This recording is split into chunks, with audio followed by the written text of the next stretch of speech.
It seems that the case of 6ix9ine continues to get more and more insane with each passing day, and now a new reveal from the infamous rapper has accused none other than Cardi B of being a member of the 9 Treys. Be sure to like the video and subscribe to the channel. Speaking of Cardi B, social media went crazy after news broke that 6ix9ine snitched on her. Do you want to win any of these items on your screen? If so, be sure to watch the whole video, leave a like, and comment the hidden message. And with that being said, let's get right into the video. He accused Cardi B of what now? Headlines spread across the web claiming Cardi was allegedly tied to the same gang as Tekashi. So, if you've been in a hole for the last couple days, let me bring you up to speed. 6ix9ine is currently in court detailing aspects of the 9 Treys, a notorious group out of Brooklyn, due to his plea deal he signed in February after being detained in November of 2018 by the FBI. In the first court appearances, he pointed out certain things about the 9 Treys, including certain crimes they orchestrated that he was part of, how they got their money, and so on and so forth. Then, on September 19th, he went and indicted 2 more people of being members of the 9 Treys, mainly rappers Jim Jones and Cardi B,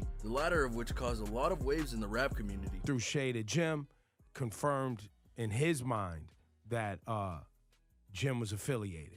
This particular revelation came when he was getting asked questions by an attorney. "You knew Cardi B was a blood?" Attorney Alex Hewitt asked. "Correct," Tekashi replied. "You know Cardi B makes music videos with bloods in the background?" Hewitt asked, again getting a yes from Tekashi. While not confirmed, 6ix9ine insinuated that Cardi B having the 9 Treys in the background was a way for her to get more street cred, which is exactly what he did when he was building up his career in rap. Though he acknowledged that he didn't copy her, he even noted that he didn't pay attention to her. Both of these accusations are being taken very heavily, and both sides are getting reactions from fans and supporters because of this. Cardi B's reaction. He reacted to the alleged snitching with this Keke Palmer meme. I hate to say it, I hope I don't sound ridiculous. I don't know who this man is. We'll be talking about how this particular situation doesn't help Cardi B a little later, but upon hearing the accusation, Cardi and her lawyers were very quick to respond, stating that she isn't, nor has she ever been, a member of the 9 Treys. That being said, Cardi admitted on Twitter that she was a blood, just not in the sect that 6ix9ine noted. She claims to be a part of the Brims, not 9 Treys. That's a subtle difference, but it is an important one, as the 9 Treys are an offshoot of a group from the West Coast that goes by the same organization. How this will play out for Cardi B remains to be seen. It's doubtful that this will hurt her career at present, as it's hard to prove whether 6ix9ine was telling the truth or the truth he believes, another subtle but very important distinction. Then again, if she is proven to be lying and was a member of the 9 Treys, it could be enough for the FBI to look into her like they did 6ix9ine. On the other hand, if 6ix9ine is lying or isn't being 100% honest, this could backfire on his plea deal. There's many different ways this can go on. The case against Cardi B. So yes, it's true that Cardi got a residency in Las Vegas in the Palms. What's that? Cardi B? Cardi B is in some legal trouble? Yeah, she really is. And ironically, her next court date might be coming up soon. And this isn't some slap on the wrist endeavor. Rather, it's something that has been building since last year. That sounds familiar. And she's already been indicted by a grand jury so that her case can be done in the New York Supreme Court. So yeah, she's in trouble. The incident in itself happened in the later part of 2018 when Cardi B and her crew went into a club. It was on a Saturday and around 3 a.m. and for what was unclear at the time, Cardi B got in an argument with a female bartender. More on that in a bit. This would later be revealed to be something much more than it appeared, but for now, I'm going to be vague. The argument started out in a very basic fashion. Words and accusations being thrown around, voices getting louder and louder, the typical kind of thing. But then it started to escalate, to the extent that the bartender and another person was hurt. Chairs, bottles, and even pipes were thrown around, and chaos started to reign in the club. What might be considered an even worse offense though, is that Cardi and her entourage fled the scene when the incident itself broke out, likely trying to avoid getting arrested or possibly just trying to be safe. But after everything had calmed down and the police were called in, the bartenders who were hurt in the incident called out Cardi B as the person who started the endeavor and actually hurt the bartenders themselves. Naturally, the cops looked into the matter and tried to ascertain whether Cardi B was actually involved in the incident. At first, nothing was done to her. Eventually though, Cardi B was given a summons to come to the police station for questioning. She happily complied, but right after that she was charged with misdemeanor, reckless endangerment, and more, which for the record is actually pretty significant charges despite them being misdemeanor offenses, and should not have been done. She would go to court, a foreshadowing of things to come. After the charge, Cardi B didn't have anything to say, but her lawyer was happy to speak about her innocence in the matter. "We are aware of no evidence that she caused anybody any harm from that night," her lawyer Jeff Kern told reporters. "We expect the matter to be resolved expeditiously." Obviously that did not happen, and she's been indicted by a grand jury on 14 counts that I'll get into later. But the irony of the entire situation in regards to now is that she actually actually had an easy way out of this ordeal, for not unlike 6ix9ine, she was offered a plea deal. Apparently, if she agreed to plead guilty to the event and accept the 2 misdemeanor charges, she would be given reduced charges and guaranteed no jail time. Despite this being fair, given the charges against her, she went into court and rejected the plea deal, ensuring that her court case would continue. But why? That is a question here, isn't it? Why would she reject such a plea deal if it meant getting no jail time? The simple answer is that maybe she felt that there was no way she would get convicted. This may have been the advice given to her by her counselor. They might have noted to her that she had a very strong chance to get off without needing to confess to anything, which has obviously happened in court cases before. The other reason might be that she didn't want to have anything on a record, and the plea deal demanded that she pleaded guilty to the counts given to her in order to escape jail time. This is a tricky thing, because while it's fair that you don't want to have a record, Cardi B does seem very guilty in regards to what happened, as you're about to see. So it may have been arrogance that led her to reject the plea deal, and now she's paying the price for it, because as we learned, this case was much more personal than originally conceived. For as the court case went on, more and more details of the incident came out. The bartenders that Cardi B scrapped with at the club were Jade and Baddie G.I. Jade is the current girlfriend of jailed rapper 6ix9ine, and Baddie G.I. is her sister, which puts a whole other spin on this entire case. Because according to sources, Cardi B went up to Jade and tried to get her to confess that she had an affair with her husband, Offset. Despite the demands, Jade repeatedly denied the affair,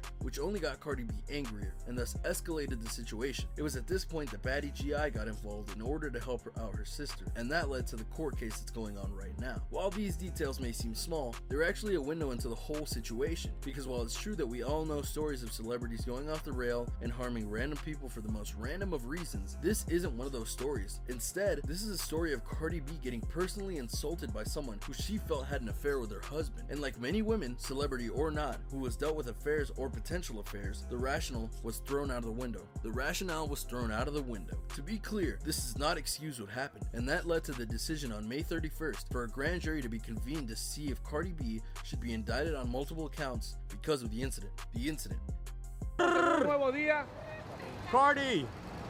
Cardi, are you nervous about this court sentencing? In case you didn't know, there's a difference between a grand jury and a regular jury that you see in regular courts and TV shows. A grand jury is convened if it's unclear whether a case should go to trial on the evidence or testimony prepared. A group of 23 jurors is brought in and are told the case by the prosecution and hear certain arguments from the defense and see whether it should proceed. But there's a catch. Whereas the original trial hearings were meant to only set a basis of the case, a grand jury trial can allow for new things to be brought in, including brand new charges. To that end, the prosecution specifically asked for a grand jury trial so they could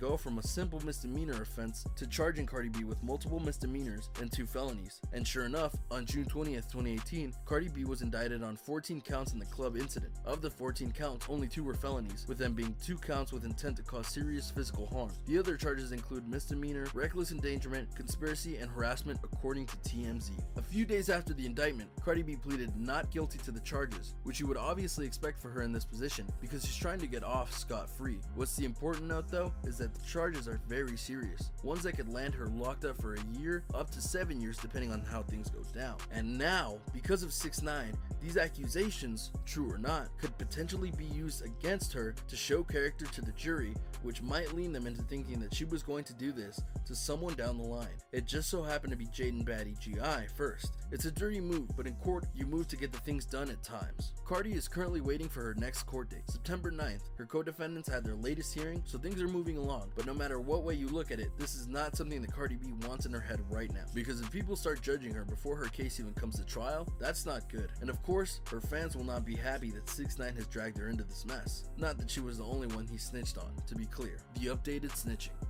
Let's get back to 6ix9ine now and talk about how things are really not going well for him because he just won't keep his mouth shut. But a recap of events. In November of 2018, he was detained by the FBI in regards to several incidents he perpetrated with his former group, whom he fired weeks before being detained and were detained alongside him as a part of the group known as the 9 Treys. In February 2019, 6ix9ine accepted a plea deal, one that would have him confess and plead guilty to various counts, but couldn't get a life sentence verdict and would likely be giving a lesser sentence. The catch? He had to rat out not just a former crew that was detained, but testify against the 9 Treys. And at this point, pretty much everyone detained in November 2018 from the FBI bust has pleaded guilty to certain charges, been convicted, and even been sentenced. Did he stop there there though? Nope. As of September 18th, 6ix9ine was back in court, but this time around he was spilling the beans about the beef the 9 Treys had against other people, including one incident where another such group in Texas headed up by Rap-A-Lot refused to let 6ix9ine perform in Austin, Texas because he didn't seek Rap-A-Lot's permission to do so. This led to a revenge plot according to TMZ's recording of the trial. As it turns out,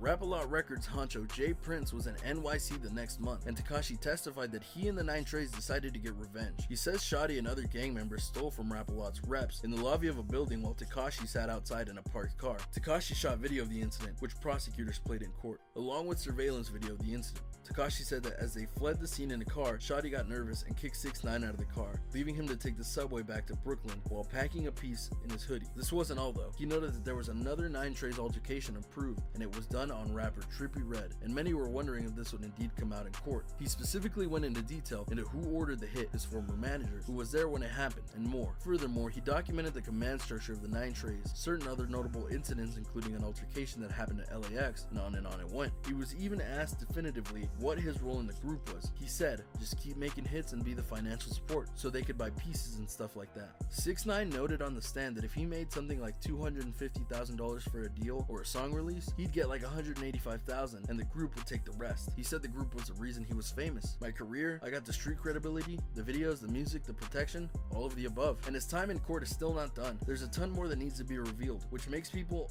all the more curious about how 6ix9ine is going to be if he does get out of jail, because his snitching has made him a lot of enemies, and now he can add Jim Jones again and Cardi B to the list of names who despise him because of his snitching. The future of Cardi B and 6ix9ine.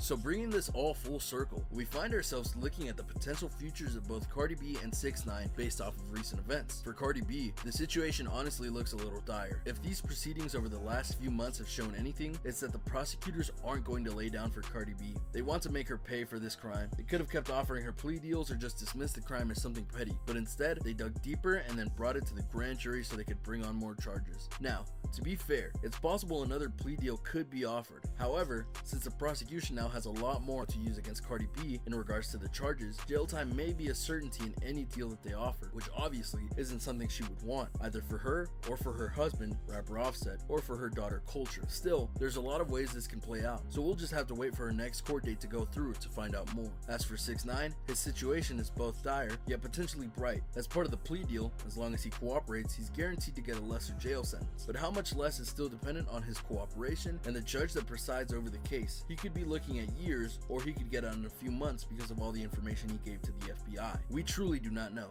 There's a lot of variables that go into something like this. That being said, his rap career is likely over in the large sense, because he could still make music, but many major labels likely won't touch him because of his snitch nature. What's more, very few rappers are standing by him during this trial, and that number may shrink because of the accusations toward Jim Jones and Cardi B. There's also the threat of physical harm via the 9 Treys as he betrayed them and is continuing to snitch on the crew. All in all, for both of these rappers, the future is a bit cloudy. Jim Jones and 6ix9ine. You cannot come back from. There's no fixing that. You dig? I already know. You know what I mean? You're a rat forever. There have been a lot of rappers who have been vocal about 6ix9ine since his arrest, and then his plea deal reveal, and one of them has been Jim Jones. The rapper, who has many friends and allies within the rap community, has been very outspoken on his feelings of 6ix9ine, and what he was really like in the rap world and other communities. He's not a gang member no more. He was never a gang member. Jones allegedly said of Tekashi in November 2018, they're gonna have to violate Shorty because Shorty is on some bull. Then after his plea deal came to light, Jim Jones was more than happy to reveal how 6ix9ine's legacy was in the rap community at the time. We can't. 6ix9ine's history is erased. We're not even gonna say what we liked or what we don't like. He did some actions that he can't come back from, so his name, non-mentionable. The rapper was then asked if 6ix9ine could step foot in New York again. I don't know what he could do. I don't give a what he could do. That's not my job. If he did step foot in there, they should stay far away from him. I grew up in an era where certain things you cannot come back from. You rap, you a rat, you're no coming back from them. So that's a subject that we don't even have to touch on. 6ix9ine's future in the rap industry is indeed something that is in a bit of a flux because of his court case and new snitch moniker. Because before 6ix9ine was detained, he was loud and proud about his tough guy image, and even went so far to call himself the king of New York, and that ruffled a lot of feathers before he got detained, as there are many rappers from New York, and many can make legit claims to that title, but 6ix9ine most certainly wasn't one of them. And now, his snitching ways have gotten 2 legendary artists accused of being associated with the 9 Treys. You almost have to wonder at this point whether 6ix9ine is trying to get himself in trouble via ratting out all these people. Granted, we still don't know the whole story. Jim Jones' accusations seem more plausible simply because there were voice recordings via FBI wiretapes stating that Jim Jones was in contact with certain 9 Trey members. On the other hand, Cardi B is only accused because of testimonies by 6ix9ine, which may not be the most reliable source of information. I mean, just in this recent court stint, he noted that he was singing in order to get the good graces of the judge to potentially be released sooner. So all of this can quite literally be taken with a grain of salt. Of course, for Cardi B, should the FBI decide to show up on her door, that'd just be the latest thing going on with her legal-wise. And there you have it, everyone. A look at the case of 6ix9ine and how Cardi B got roped into it. Do you think 6ix9ine's accusations are going to hurt Cardi B in the long run? Or do you think this will just be blown away as a random note? Do you think either will spend time in jail because of their current situations? Let me know in the comments below. Be sure to subscribe, and I'll see you next time on King Trending. A simple reminder on how to enter our brand new giveaway. We will be giving away either an iPhone X Max, the new iPad mini, or a MacBook Pro. It's really your choice. So be sure to leave a like, comment the keyword, subscribe, and turn on notifications to enter the giveaway. It's really that simple. Go for it.